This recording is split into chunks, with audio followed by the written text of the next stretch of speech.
Welcome to Meet the Candidates 2022, a voter education program brought to you by the Shakopee Chamber of Commerce. My name is Tim Zunker, and I'm the president with the Shakopee Chamber and Visitors Bureau. Our hope is that these candidate interviews and profiles will help you, the voter, understand your choices when it comes to the 2022 elections. We ask voters to arm themselves with the information necessary to make educated choices and to make casting your vote a priority. Please visit the Shakopee Chamber website at shakopee.org to find out more information about the upcoming election. And at this time, I'd like to introduce Nathan Dahl, who is running for Shakopee City Council. Nathan, thank you for joining us today. Tell us a little bit about yourself. Well, thank you, Tim, and thank you to the Chamber and Visitors Bureau today for hosting this event. My name is Nathan Dahl. I am a first-time candidate for any sort of public office. In my personal and professional lives, I'm very involved in the community. Professionally, I travel throughout the state of Minnesota, and I work with county level, city level, and township level governments. And in this, I've seen what does work well. I've also seen what doesn't work well. And so, given this vast knowledge that I have procured over this over my career, I look forward to bringing all of that to the Shakopee City Council. And now, personally, I am also involved in a couple capacities. I am a volunteer for CAP agency, and I very much enjoy that. Also, I'm involved with grassroots nonprofits organizations that have interests in supporting younger candidates who share similar values that include financial responsibility, fiscal stewardship, and we work to elect those individuals at all levels of government who share those values. Great. Thank you, Nathan. So why are you running for city council? You know, that is a great question. You know, at the end of the day, the main driver for me was Shakopee is the place that I'm going to be building my family. This is the place my fiance and soon-to-be wife will be sending our children to school and watching them grow and being a part of the community, playing sports, participating in volunteer events, etc. And so I want to work to make Shakopee the best place we can conceive it to be. I do believe we are I do believe we're already on that track, and I look forward to continuing that trend on the city council. And what I mean by making Shakopee the best it can conceivably be is that means safe streets, it means good schools, it means a thriving economy, and a booming sense of community. Great. Thank you, Nathan. What would you change about how the Shakopee city government works? Yeah.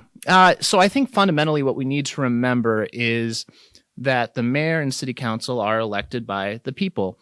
And so what I talk a lot about with constituents at the door, I like to ask them, how many of your neighbors do you think know who our mayor is or can name a city council member? And there are people who are able to do that, but the vast majority of people would not be able to do that. And I think that's unfortunate, but it is predictable because our local politics is overshadowed by presidential, gubernatorial, congressional, local House and Senate races. And so that's just a natural consequence. But so I think accessibility is a very important thing we need to be focusing on.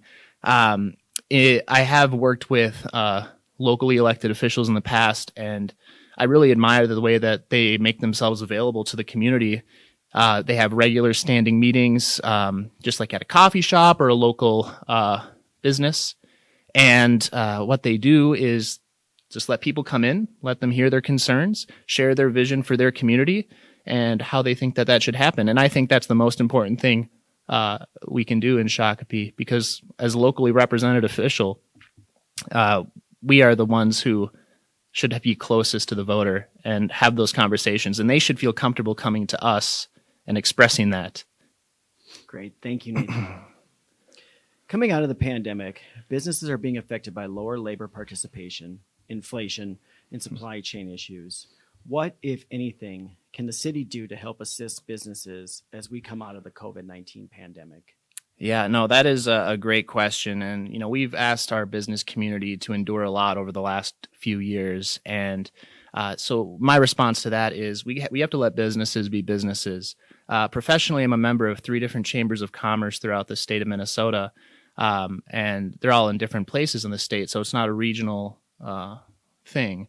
And every single business is most affected by circumstances that are outside of their control. That includes tax increases via the levy. It includes referenda that all hurt the bottom line. And so I think we need to be responsible in our tax policies. Most recently here in Shakopee, there was the vote to instill a moratorium on the sale of new THC products. And so that prevents the sale of these new sales coming to Shakopee, prevents new businesses from investing their time, their resources, and their money, creating jobs here in Shakopee. And I don't think that's something we need to be doing at this time, especially when small business owners especially have they've struggled and they went against the odds. But unfortunately, not every single one did. But the city council just cannot get in the way of business growth, in my opinion. Thank you, Nathan. What do you see as the most important issues facing Shakopee, and what would you do to address them? Yeah, no, that is that's a great question. In short, everything is important. But if I had to name one thing, it would be ensuring that Shakopee residents are financially secure. And the reason I say that is because when Shakopee residents are not feeling secure financially, the natural consequences of that are felt in the local economy. People are choosing not to spend their money at local businesses, patronizing them. And then as a result, the businesses can struggle. And so it's just, it's a domino effect. And the residents who are the taxpayers and are also contributing and stimulating the local economy with their dollars, that is the most important thing, in my opinion. And the way that we combat that is we need to have responsible tax policies. So in 2022, over 2021, the Shakopee City Council raised the city levy 6.99%. And for next year, for 2023, the preliminary budget has a 6.25% increase in property taxes. Now that 6.2% represents an additional 10% year over year in increase on property taxes in the city. Now, I'm gonna say this, but we are in a recession currently, and it's unfortunate. But that just means we need to be responsible and making sure that we are supporting our businesses. And so I don't think we should be raising taxes in a recession. I think that's going to do more harm than good. And so I think a responsible and fair tax policy is the way to ensure this. Great. Thank you, Nathan. And what role should the city have in attracting new businesses to Shakopee or helping existing businesses expand?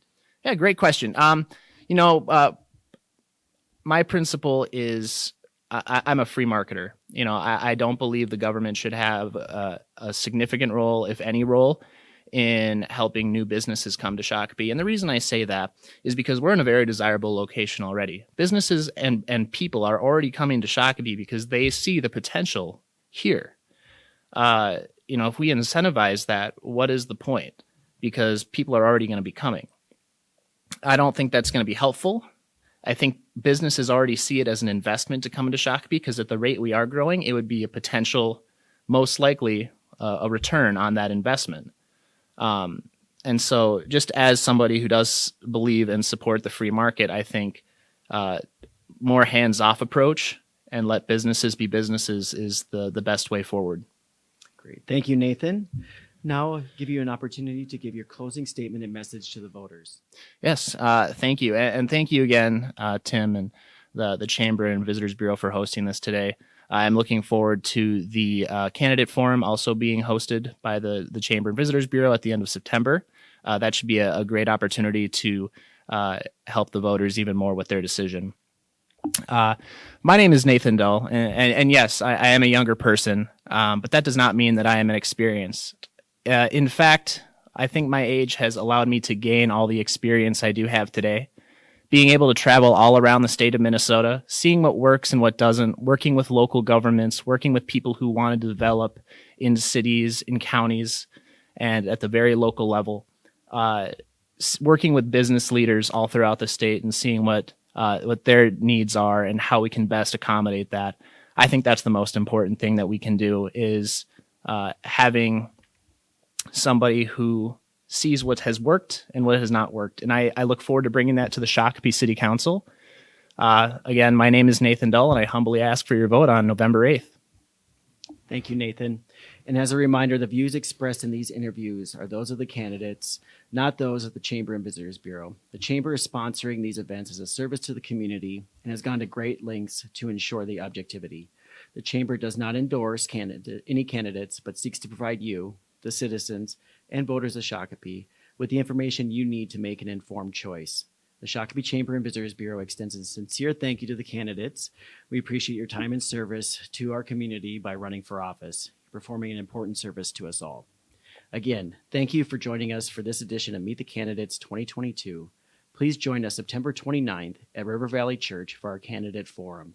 Please visit the Shakopee Chamber website at shakopee.org for more information. Thank you. Thank you, Nathan. Thank you, Tim.